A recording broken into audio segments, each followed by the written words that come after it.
you know, here in Fut-Afrique, it is a collaborative team effort, and I never do it alone. The catalyst of the team does join me, someone who surely knows it all, a walking encyclopedia, Brian Mofokeng, someone who's been around for years, certainly longer than your shoes. Longer than Caesar's shoes as well. Hello, Brian. You two, how are you doing today? Great, how are you doing? I'm good. I can't complain. It was, the Champions League is here. Yeah. So I'm excited, super excited because we have some great matches. Yeah. You know, they always say you got the pretenders to the crown and you got the real kings. The kings just show their class. We're going to talk about those kings in a little while. Let's just give them the trivia question quickly. We want to know about Barbara Banda. Now, this is someone whose rise is certainly unstoppable at the moment. She's changing the landscape when it comes to women's football on the African continent. I want to know from you, how many hat-tricks has she scored at the Olympic Games? Finest fingers, fastest fingers, and surely the most accurate fingers first. Send through your answers. Make sure that you hashtag us. It's hashtag Fut-Afrique. Now, as you heard what Brian was saying, he said sometimes the CAF Champions League allows for kings to rise to the throne. The Egyptian pharaohs are surely doing something out in North Africa, as it was the Egyptian teams that shone brighter than any other team when it comes to the CAF Champions League. It was Al Ahly as well as Pyramids.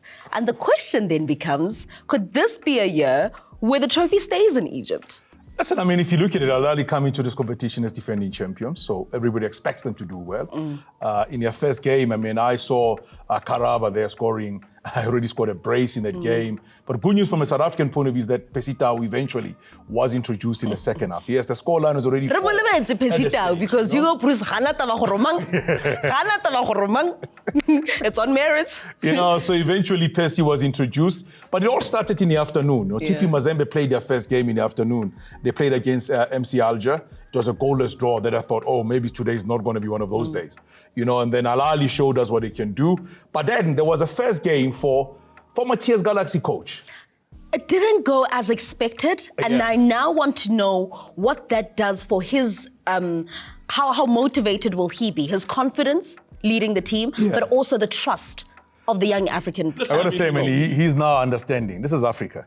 You know, things are different. He used to coach TS Galaxy. Didn't have a good of records, I've got to say, TS Galaxy as well, before making his move to Young Africans. The reason why they parted with Miguel Gamondi is because they want to do well in the CAF Champions League. So he needs to learn very quickly to get there. Otherwise, his fingers will get burnt. A Yanga doesn't waste time. Yeah, no, surely. Yanga doesn't waste time. You spoke about Karaba early. Let's talk about how important his form will be for Al Ahly to defend their title this season. You know, the nice thing about Al Ahly is that you're talking about Karaba, you're talking about Hussein also, he was on a score sheet.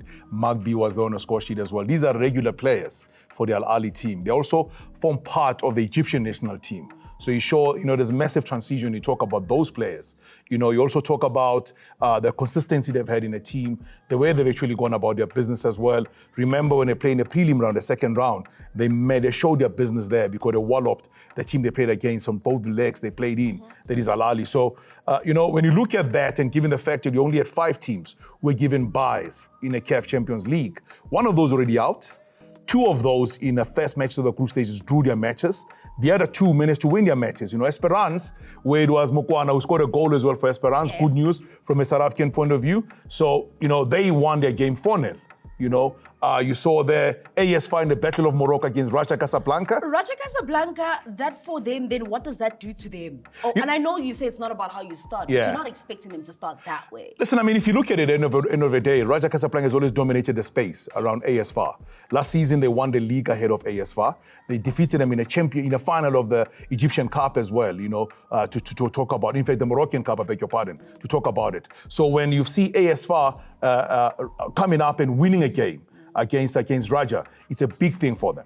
It's a big thing for them because they come up, because both coaches, remember, have new coaches, both teams. Raja lost their coach, Rabat also lost their coach, so they've got, both teams have new coaches. So it's very interesting to see what they're going to be able to do going forward. And also remember, they're not playing at their traditional homes because of the stadium being renovated in their area as well. So, that is why, when you talk about Sanas, we'll talk about, the coach did say he believes he'll get something when he goes there.